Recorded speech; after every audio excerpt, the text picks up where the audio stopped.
নমস্কার, যুক্তি তর্ক সঙ্গে অর্কই আপনাদের স্বাগত। আপনাদের সঙ্গে আমি অর্কপ্রভ সরকার। সেই কবে সমর সেন ফুট কেটেছিলেন, কলোনির দুর্বিপাকে ক্লিবের বিলাপ, ইতিহাস ক্ষমাহীন ক্রন্দনে কি লাভ। ইতিহাস ক্ষমাহীন তো বটেই, কিন্তু ইতিহাস মাঝে মাঝে থমকে দাঁড়ায়। আর কলোনির হ্যাংওভার এখনো আমরা কাটিয়ে উঠতে পারিনি। সেটা উত্তরাধুনিকতার ভূত হয়ে আমাদের পাশে ঘুরে বেড়াচ্ছে। ইতিহাস ক্ষমাহীন ক্রন্দনে কি লাভ। ইতিহাস সবার প্রতি ক্ষমাহীন। সময়ের পলি পড়ে পড়ে পড়ে ইতিহাসের বিচার হয়। সেই ইতিহাস, সেই বিচার কিন্তু খুব নির্মহ।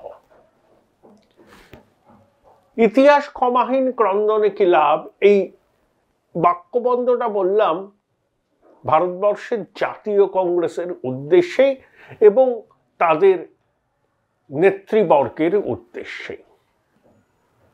কারণ বিগত ৮-৯ বছর ধরে ভারতবর্ষের প্রধান বিরোধী রাজনৈতিক দল কংগ্রেস কার্যত নানাবিধ দুবিধায় ভুগছে। ইন্টারনাল কন্ট্রাডিকশন তারা এখনো কাটিয়ে উঠতে পারেনি। সেগুলো আমি এক এক করে বলি আপনাদের। দেখুন, সুপ্রিম কোর্ট যখন অযোধ্যায় রাম মন্দির নির্মাণের পক্ষে রায় দিল, তখন কংগ্রেস তাকে স্বাগত জানালো। আবার সেই কংগ্রেসই কনসিক্রেশনে উপস্থিত থাকছে না, রাম মন্দিরের উদ্বোধনে উপস্থিত থাকছে না। সেটাকে তারা পলিটিক্যাল ইভেন্ট বলছে, বিজেপি আরএসএস।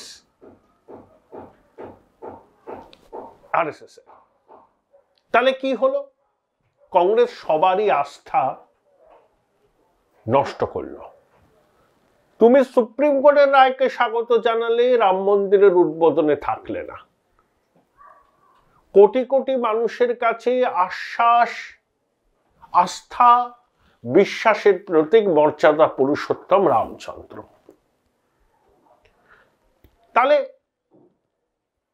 তুমি স্বাগত জানিয়ে গেলে না কেন? রাজনৈতিক ইভেন্ট, এই যুক্তিটা একটু ছেদ হয়ে যাচ্ছে না? আবার উত্তরপ্রদেশের কংগ্রেসের সভাপতি অজয় রায়, হরিয়ানার কংগ্রেস সাংসদ ভূপেন্দ্র হুদা, তারা সরজুর জলে স্নান করে রামলালার মূর্তি দর্শন করে এলেন। যে কংগ্রেস কয়েকদিন আগেই সিদ্ধান্ত নিয়েছিল যে রাম মন্দিরের উদ্বোধনে যাবে, সেই কংগ্রেসই পরে সেটাকে পলিটিক্যাল ইভেন্ট বলে দেখে দিল। যখন রাম মন্দির, যখন বাবরি মসজিদ ধ্বংস হয়, তখন মুসলিমরা কংগ্রেসের দিক থেকে মুখ ফুরিয়ে নেয়।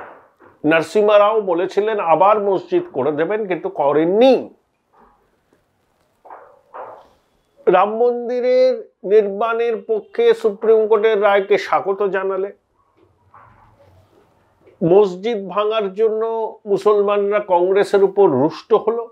আবার সেই মুসলিম সমর্থনকে ফিরে পাওয়ার জন্য তুমি রাম মন্দিরের উদ্বোধন বয়কট করলে। আমও গেল, ছালাও গেল। আর যারা বিশুদ্ধ সেকুলারিস্ট, তাদের কাছে কংগ্রেসের হিপোক্রিট অ্যাটিটিউড দিনের আলোর মতো পরিষ্কার হচ্ছে, পুরোটাই হিপোক্রেসি। সুপ্রিম কোর্টের রায়কে স্বাগত জানানোর মধ্যে দিয়েই এই কট্টর সেকুলারিস্টরা কিন্তু ক্ষুব্ধ হয়েছিলেন। তাই উদ্বোধনী অনুষ্ঠানে গেলাম কি না গেলাম তাতে কিছু তাদের কাছে এসে যায় না। কংগ্রেসের হিপোক্রেসি হ্যাজ বিন এক্সপোজড। এবার আসুন, রাহুল গান্ধী ন্যায়যাত্রায় কি বলছেন? রুটি কাপড়া মাকান। সদ্য সমাপ্ত 5 রাজ্যের বিধানসভা নির্বাচনে তিনি অনেক কথা বলেছিলেন, যে মহিলাদের ব্যাংক অ্যাকাউন্টে টাকা, মহিলাদের ফ্রি বাস রাইড, সবার জন্য, যুবকদের জন্য টাকা, ইত্যাদি ইত্যাদি। লাভ হয়নি তো এই ন্যারেটিভ। বিজেপি কি ন্যারেটিভ করছে? এক, রিলিজিয়ান, অবশ্যই ধর্ম। 2 ন্যাশনালিজম বা ন্যাশনাল প্রাইড। 3 হচ্ছে সিকিউরিটি। আমি আজকে 6,000 টাকা দিলাম, পরে বললাম 10,000 টাকা দেব, লোকে বলবে আমার ধর্মের মূল্য 6,000 আর 10,000 টাকা, আমার ধর্মকে আমি কম্প্রোমাইজ করব মহিলাদের ফ্রি বাস রাইডের জন্য। বিজেপির ধর্মের ন্যারেটিভের কাউন্টার কংগ্রেস করতে পারেনি। ন্যাশনালিজমের ক্ষেত্রেও বিষয়টা তাই। আর সিকিউরিটি, দেখুন সবাই চায় পরিবারের যারা বাইরে বেরোয় তারা ঠিক সময় যাতে ঘরে ফিরে আসে। বাবা মারা চান ছেলেমেয়েরা বাইরে পড়াশোনা করলে তারাও যেন নির্ধারিত সময় চলে আসে, যারা চাকরি বাকরি করছে তারাও যেন চলে আসে। এই ইন্টারনাল সিকিউরিটি বা ফ্যামিলি সিকিউরিটি ম্যাটার করে। মোদি ডিসপেন্সেশনে বিগত 10 বছরে জম্মু কাশ্মীর অশান্ত হয়ে আছে, আর পাঠানকোটের হামলা, তাছাড়া সমগ্র ভারতবর্ষে সেই অর্থে কোনো নাশকতার ঘটনা ঘটেনি। এবং নরেন্দ্র মোদী ভারতের ইমেজ বিশ্বের মানচিত্রে উঁচুতে তুলেছেন, এটা ভারতবাসীর একটা বড় অংশ বিশ্বাস করে। তারা তো বলতেই পারে, ওই যে উইলিয়াম কনক্লেভের একটা লাইন ছিল, তার বিখ্যাত নাটক Morning Bright, even hell hath no fury like a women's scorn. আমার রাহুল গান্ধীকে দেখে মাঝে মধ্যে এই কথাটা মনে পড়ে যায়, even hell has no fury like a women's scorn. তুমি অল্টারনেট মডেল বলছো না কেন? যে মডেল ভারতবর্ষের সম্মানকে বিশ্বের মানচিত্রে আরো আরো উজ্জ্বল করে তুলবে। 370-35 বিলোপের বিরুদ্ধে কংগ্রেস সরব, কিন্তু কংগ্রেস কি বলতে পারবে যে তারা 2024 ক্ষমতায় আসলে বা ইন্ডি জোট ক্ষমতায় আসলে তারা আবার কাশ্মীরকে তাদের আগের অবস্থায় ফিরিয়ে দেবে? কংগ্রেস কি অস্বীকার করতে পারবে যে 2013-14 ভারতবর্ষের 18 লক্ষ কোটি টাকার পরিকাঠামো প্রজেক্ট বিভিন্ন বটলনেকে আটকে ছিল? এই 10 বছরে পরিকাঠামোয় বিপুল বিনিয়োগ হয়েছে, ফিজিক্যাল ইনফ্রাস্ট্রাকচার তৈরি হয়েছে। তার সর্বশেষ নিদর্শন হচ্ছে অটল সেতু। 63 সালে যেটা কনসিভ করা হয়, বিভিন্ন টাল বাহানায় সে কাজ হয়নি। 2016 সালে উদ্বোধন, 18 কন্ট্রাক্ট অ্যাওয়ার্ড, তারপর আবার কোভিড চলে আসে। 2024 বিবেকানন্দর পূর্ণ জন্মতিথিতে 21 কিলোমিটার দীর্ঘ অটল সেতু উদ্বোধন হলো। মেনল্যান্ড মহারাষ্ট্রের সঙ্গে আইল্যান্ড মুম্বাইয়ের সংযোগ হলো। নাভি মুম্বাইয়ের নতুন এয়ারপোর্ট হচ্ছে, অর্থাৎ ওখানেও ডেভেলপমেন্ট ছড়িয়ে দাও। কংগ্রেসের কোনো পাল্টা ন্যারেটিভ তৈরি করতে পারেনি। এই যে ন্যাশনালিজমের কথা বিজেপি বলছে, সফল হচ্ছে, মানুষ গ্রহণ করছে অনেকে। কংগ্রেসের ভাঁড়ারে কি কোনো অস্ত্র মজুদ নেই যে ন্যাশনালিজমকে, এই প্রচারকে তারা একটু হলেও ভোঁতা করতে পারে? ইন্দিরা গান্ধী পাকিস্তানকে দ্বিখণ্ডিত করেছিলেন। নিক্সন কিসিঙ্গারের হুমকিতে মাথা নত না করে সোভিয়েতের সাহায্যে 7th ফ্লিট পাঠানোর হুমকিকে উপেক্ষা করে স্বাধীন সার্বভৌম বাংলাদেশের প্রতিষ্ঠায় ইন্দিরা গান্ধীর ভূমিকাকে কেউ অস্বীকার করতে পারে না। সেই প্রচার কংগ্রেস কোথায় করেছে? Join Indian Institute of Hotel Management now.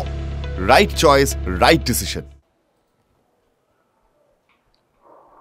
Indira Gandhi কখনো এখনকার বিজেপি তার পূর্বসূরি জনসংঘকে হিন্দুদের রক্ষাকর্তা বা হিন্দুদের পার্টি বলে মনে করতেন না। তিনি জনসংঘকে বানিয়া পার্টি বলতেন।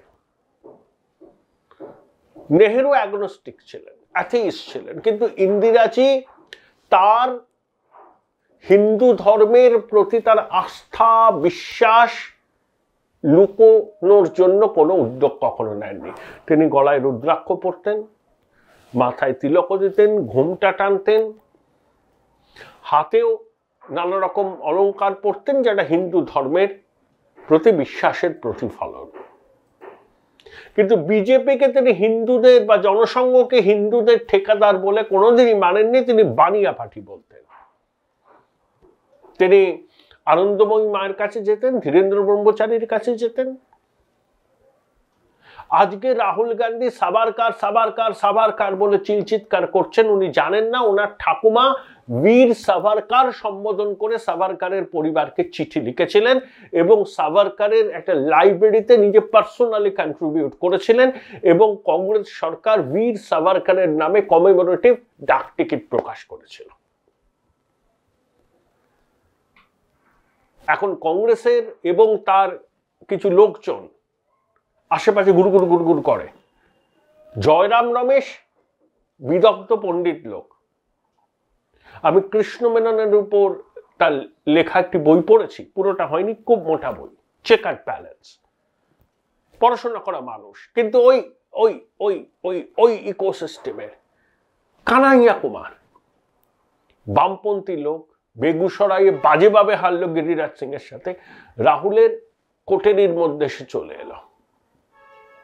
যারা নিজেদের হিন্দু পরিচয় দিতে দ্বিধা করে তাদের কাছে আপনি কি এক্সপেক্ট করেন?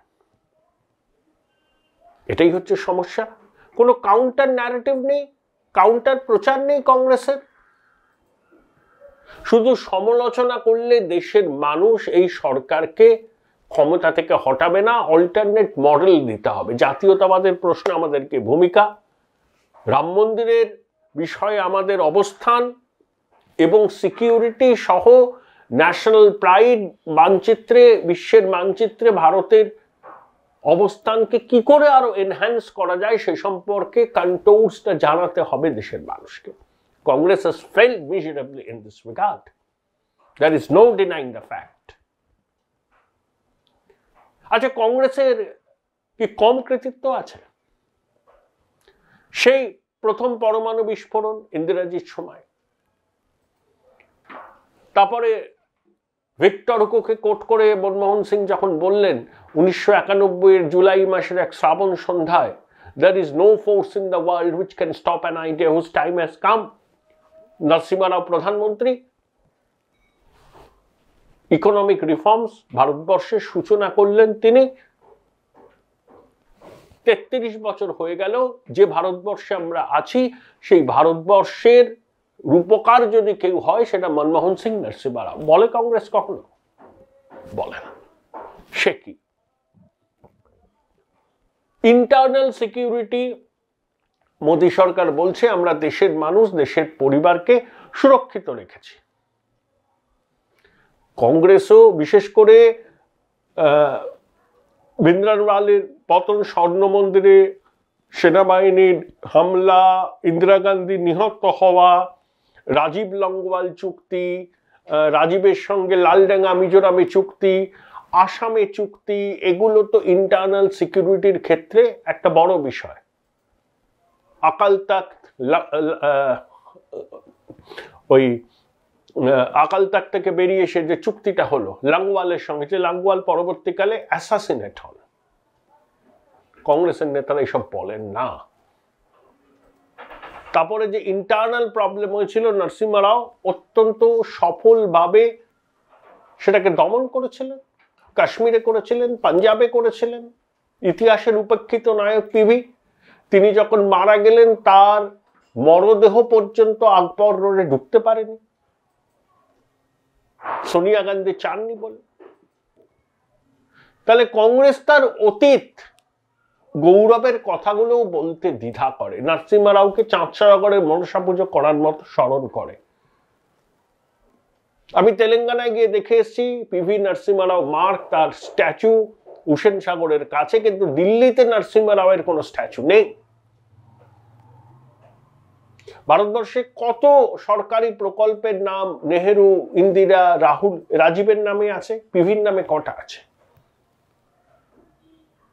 এমনকি জয় জওয়ান জয় কিষাণ স্লোগান দেওয়া লাল বাহাদুর শাস্ত্রী, তার নামে কটা প্রকল্প আছে?